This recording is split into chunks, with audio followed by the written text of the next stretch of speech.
पद उद्यान आणि पर्यटन सभापतीपदचा पदभार सांभाळल्यानंतर 2 घोषणा केल्या होत्या. एक म्हणजे खाऊ गल्लीचं केलं होतं आणि दुसरं म्हणजे गार्डनचं केलं होतं. आता खाऊ गल्लीचा हा जो विषय आहे ते आमची जागा निश्चित झालेली आहे. पंपाच्या तिकडे आहे. बाईंच्या काळात ती जागा मंजूर झालेली होती. आम्ही आणि 1-2 ठिकाणी पाहिलं, पण ते जागेसाठी प्रॉब्लेम असल्यामुळे ही जागा आम्ही निश्चित केली. आता पंपाच्या बाजूलाच आहे आणि ती जागा आता ऑल बसून ती जागा वाढवण्यात येईल आणि तिथे खाऊ गल्ली होणार आहे. तर खाऊ गल्ली ही जागा झाल्यानंतर पुढे ह्याचे सगळं आता पुढे विषय होणार आहे. तर इकडे जे स्टॉल लागणार आहेत खाऊ गल्लीसाठी, तर ते स्टॉल आम्ही फक्त महिलांना आणि युवकांना, जेणेकरून त्यांना तो रोजगार भेटू शकतो, त्यांच्यासाठी हे पहिलं प्राधान्य असेल. तसंच आपले स्थानिक बाहेरच्या कोणालाही न देता ते स्टॉल आम्ही फक्त स्थानिकांना प्रथम प्राधान्य तिथे देणार आहोत. आणि एक म्हणजे दुसरा विषय म्हणजे गार्डनचा विषय अजून करायचा आहे, तो खेळण्याचा, तो ह्याच्यानंतर हा झाल्यानंतर मी तो विषय घेणार आहे. तसंच अजून एक विषय आहे. मी आता पर्यटनच्या ह्याच्यात असल्यामुळे आपलं सावंतवाडीमध्ये हायवे आणि रेल्वे स्टेशन आपलं सावंतवाडीच्या बाहेर आहे आणि त्याच्यामुळे काय होतं आहे, सावंतवाडीत पूर्ण व्यापार, हॉटेल्स त्यांना पूर्ण बेरोजगार झालेला आहे. इथे आपलं पर्यटन नसल्यामुळे आपलं व्यापारी सगळ्यांचा विषय हा जो आपण आहोत ते मागे आलेलो आहोत. कुडाळ, बांदा हे सगळी शहरंसुद्धा आली, पण हायवे आपला बाहेरून गेल्यामुळे सावंतवाडीत पर्यटकांनी यावं असं काहीच नाही आहे.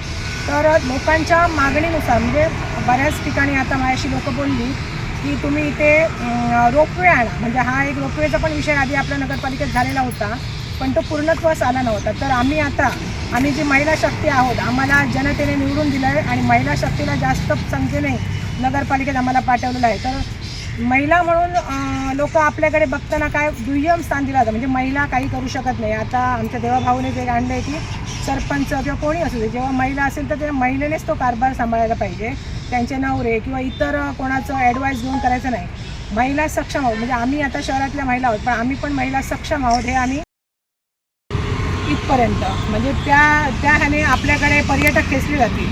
मग आता हा खाऊ गल्लीचा विषय मार्गी लागल्यानंतर सेकंड माझा जो विषय असेल माझ्या ह्या पदभारच्या ह्या विषयात, म्हणजे सभापती पद माझ्याकडे असेपर्यंत मी तो रोपवेचा एक विषय करणार आणि प्लस एक बोटिंग. आपल्या तळ्यामध्ये बोटिंग जर हे केलं तर आपण पर्यटकांसाठी ते एक चांगलं होऊ शकतं. संध्याकाळचे पर्यटक इथे येऊन म्हणजे आपलं एक सावंतवाडीचं पर्यटन पण वाढू शकतं. कारण आपल्याकडे नैसर्गिक देणगी म्हणजे तळं आहे, मोठी तलाव आहे, त्या दृष्टीने इथे बोटिंगचा एक विषय करायचा आहे आणि रोपवे आपल्याला करायचं आहे. यासाठी म्हणजे रोपवे हा मोठा प्रोजेक्ट असणार आहे. तर त्यासाठी आपले प्रदेशाध्यक्ष रवींद्र चव्हाण साहेब, पालकमंत्री नितेश राणे साहेब, खासदार आपले नारायण राणे साहेब, तसंच दीपक भाई इकडचे आमदार आहेत, सगळ्यांची आम्ही मदत घेऊन तो प्रोजेक्ट पूर्ण करायचा प्रयत्न करणार आहोत आणि ते करणार आहोत. शक्यतो आम्हाला कोण विरोध करू शकत नाही, कारण आपलं महायुतीचं सरकार आहे. आम्ही म्हणजे महायुतीतनं निधी वगैरे आणायचा प्रयत्न करू. तसे आपले नगराध्यक्ष मॅडम, उपनगराध्यक्ष मॅडम आणि उपनगराध्यक्ष आपले निरवडेकर सर आम्हाला म्हणजे मदत करणारे आहेत आणि आमच्या पाठीमागे राहणारे आहेत.